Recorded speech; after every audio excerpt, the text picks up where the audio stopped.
Aí você poderia perguntar, puxa vida, mas esse negócio de viver em comunidade com pessoas que a gente nem conhece direito, isso aí é meio utópico, não é? É, na verdade, na minha opinião, é mais do que utópico. Isso é impossível se não tiver Deus do nosso lado. E o texto bíblico fala que nós temos o Senhor do nosso lado. A igreja, ela só é possível, irmãos, uma comunidade com pessoas que são de culturas diferentes, de origens diferentes, cidadanias diferentes, famílias diferentes, criação diferente, classe social diferente. A igreja é possível porque Deus está trabalhando na igreja. O Espírito Santo está trabalhando na igreja. E é justamente isso que o tópico 2 começa a dizer. Para nós nos tornarmos membros uns dos outros, como nós já falamos, isso só é possível quando existe uma cabeça só, né? Nós somos membros de um corpo que tem uma cabeça só, Jesus Cristo. E essa cabeça única do corpo de Cristo, ela nos deixou o Espírito Santo trabalhando em nós, que vai gerar harmonia na maneira como nós trabalhamos e relacionamos uns com os outros. Porque, na verdade, irmãos, a gente não precisa se enganar. Pela nossa própria natureza, a gente não consegue viver junto. Pela nossa própria natureza, essa nossa natureza pecaminosa, carnal, que nós herdamos de Adão, nós estamos arruinados como uma igreja. Gálatas, que é um texto citado na lição, e eu gostaria de ler até um pouquinho mais, alguns versículos a mais dele, fala muito bem sobre esse desafio. Como que é a gente viver espiritualmente, como é viver na carne, né? E ele fala a partir, Gálatas 5, a partir do versículo 16.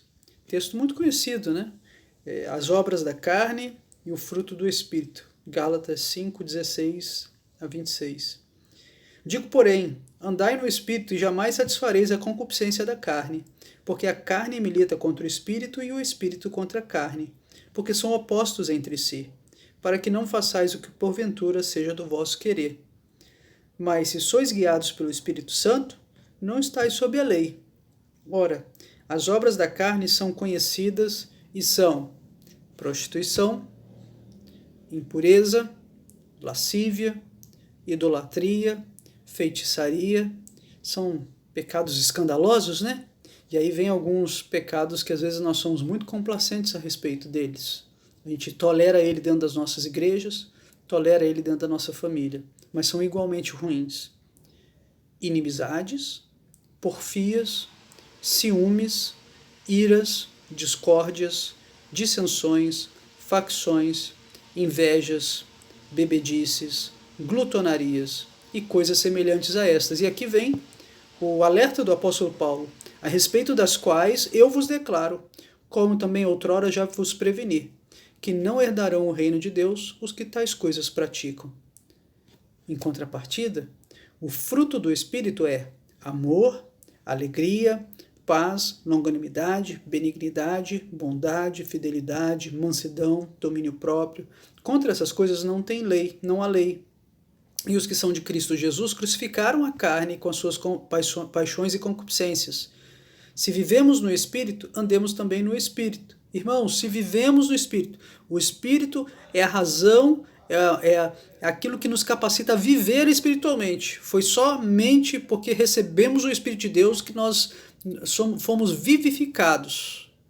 Então, se isso aconteceu, vamos também andar no Espírito.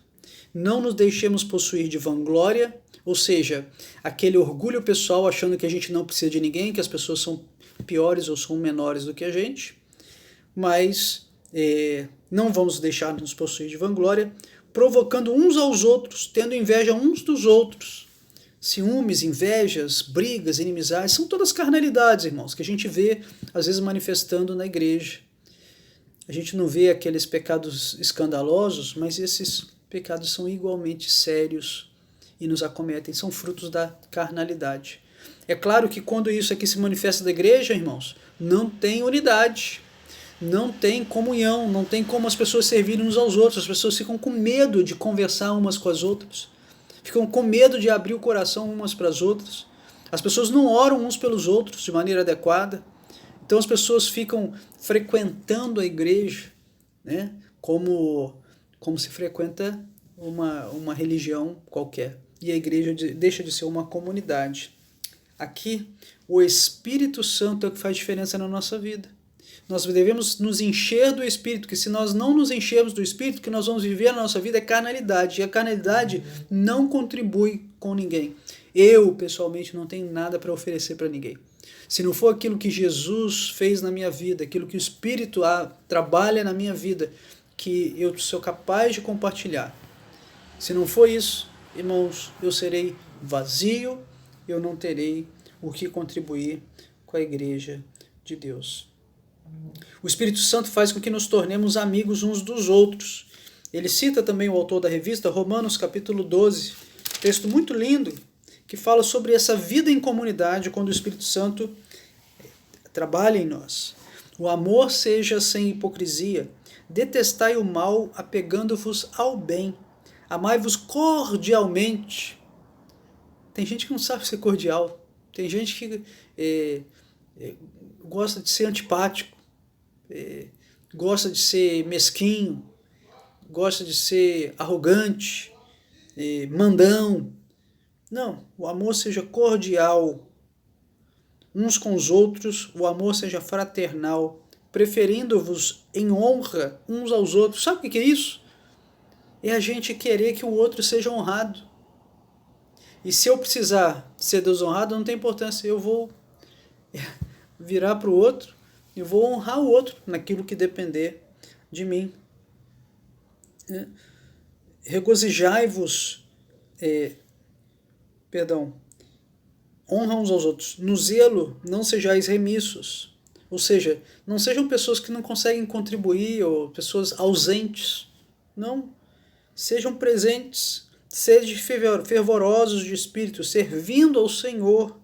Regozijai-vos na esperança, sede pacientes na tribulação, na oração perseverantes, compartilhais as necessidades dos santos, praticai a hospitalidade, abençoai os que vos perseguem, abençoai e não amaldiçoeis. Alegrai-vos com os que se alegram e chorai com os que choram. Irmãos, e por aí vai. Uma vida em comunidade, uma vida de uma comunidade cheia do Espírito Santo faz toda a diferença. Aqui ele cita o autor Peter Beyhaus, que vai falar: a obra do Espírito Santo é tão corporativa quanto individual. Ou seja, o Espírito Santo, ele trabalha individualmente para trabalhar corporativamente. E trabalha corporativamente para trabalhar individualmente. Ele constrói a vida da igreja estabelecendo o elo místico entre Cristo, que é a cabeça da igreja, e a igreja, que é o corpo de Cristo. Mediante essa obra, a presença real do Senhor é sentida na adoração da congregação. Ele equipa a igreja para a sua missão por meio de ministérios e serviços vocacionais. Como aquele que convence, ele abre o caminho para o mundo descrente. Os carismata, ou seja, os dons espirituais complementares, unem todos os cristãos como membros de um só corpo para o serviço mútuo. Então essa comunidade funcionando de maneira saudável, não existe igreja perfeita, mas uma igreja saudável é capaz de fazer muita diferença na vida das pessoas. A gente consegue cumprir o nosso papel, a nossa vocação, o nosso chamado, em exercitando os nossos dons, nós abençoamos outros. E outros também, exercendo os dons, nos abençoam. E assim essa complementaridade que faz tanta diferença.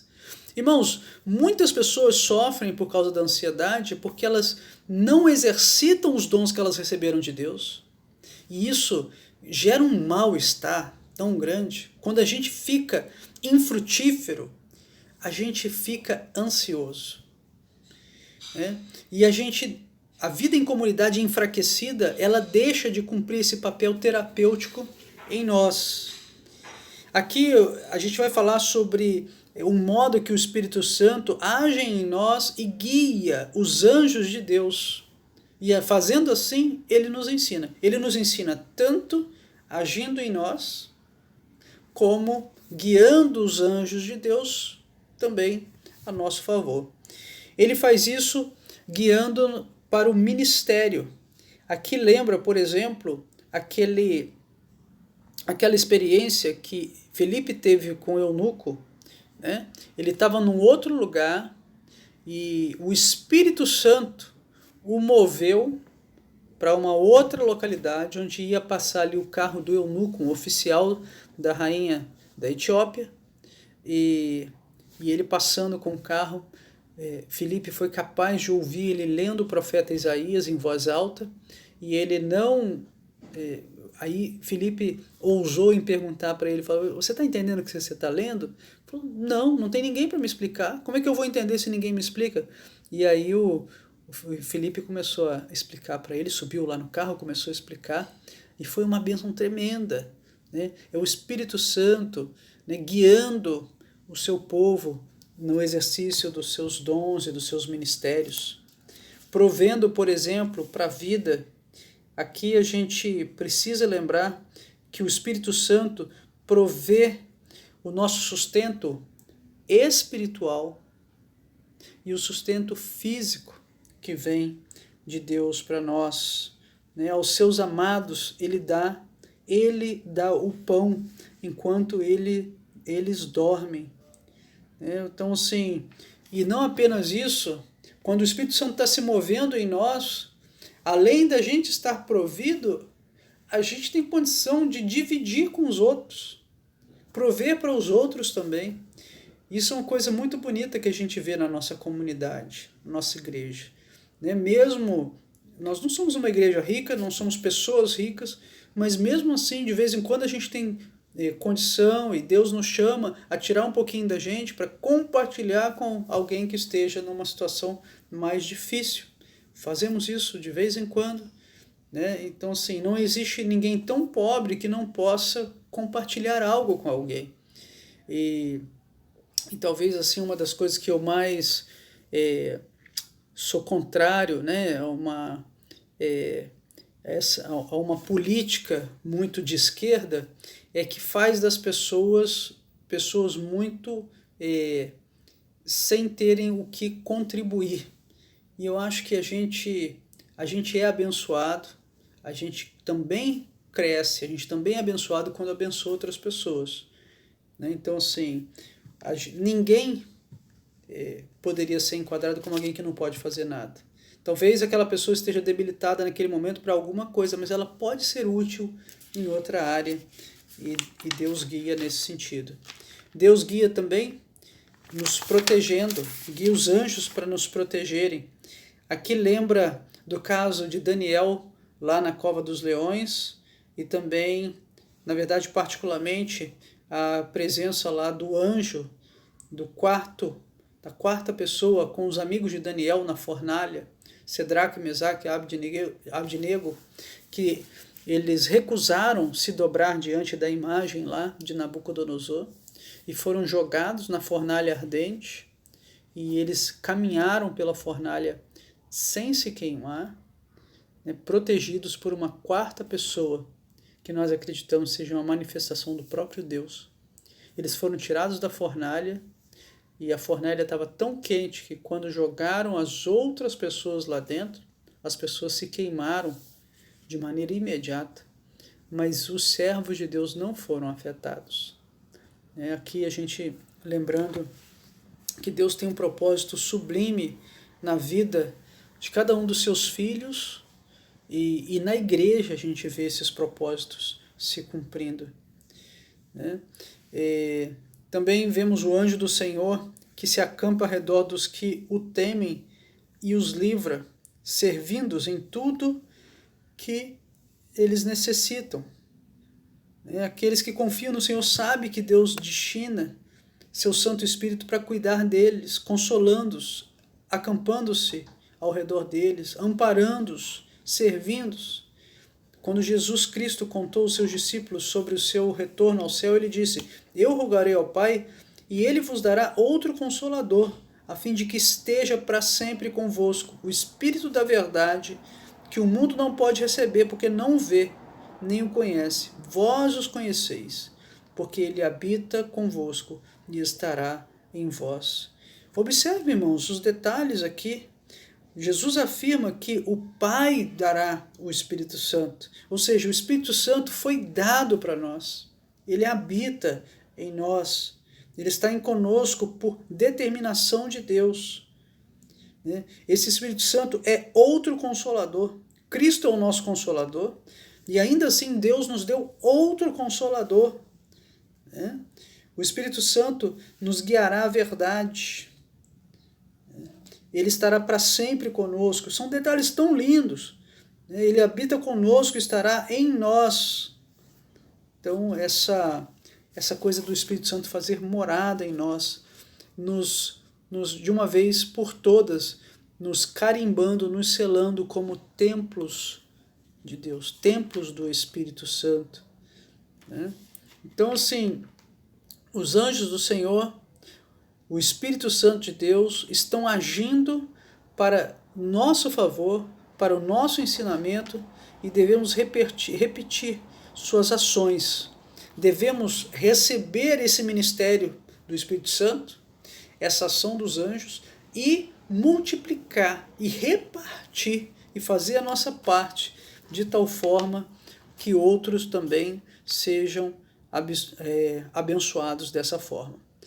Então, assim, eu queria que a gente pensasse um pouquinho agora e discutisse como que você se sente vocacionado para ajudar a ser bênção na sua comunidade, a levar as cargas uns dos outros.